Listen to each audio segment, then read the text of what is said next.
All right, for this 90-90 pelvic tilt, all we need is the ground, a wall, and something to put in between our knees. You can use a foam roller, a small ball, a medicine ball, whatever. Let's get set up close to the wall so that when I bring my feet up, everything is at 90 degrees. My ankles are at 90 degrees, my knees are at 90 degrees, and my hips are at 90 degrees. Put the foam roller in between your knees and just create some light tension, squeezing that foam roller, maybe a 3 out of 10.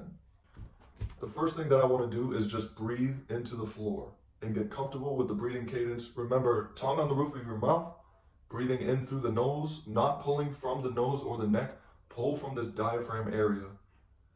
And then on every exhale, gently exhale through the mouth and sink more into the ground. Expel the air with your side abs. So you should likely feel your side abs turn on every exhale. Then as I get more comfortable into that position, I'm going to be sensing the inside ball of my foot and the heel, and I'm going to start lightly dragging my feet down against the wall without moving them. I just want to create that slight tension to help turn on my hamstrings and glutes. What that's going to do is help me posterior tilt my hips a little bit and eventually lightly crunch my butt off of the ground.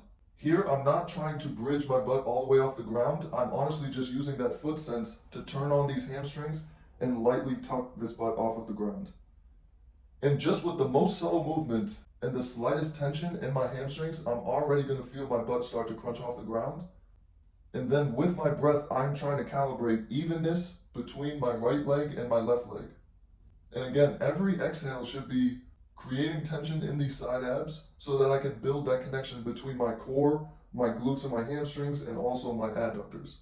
This is going to help you feel where your femurs are going into your pelvis. Level 2 is if your feet are usually turned out in your standing posture and you have problems with internal rotation. What you want to do is set your feet up a little bit wider than normal. That way, when you squeeze this foam roller in between your knees, you're accessing a little bit more adduction and connecting that with the hamstring action and the glute action and your core action while you breathe.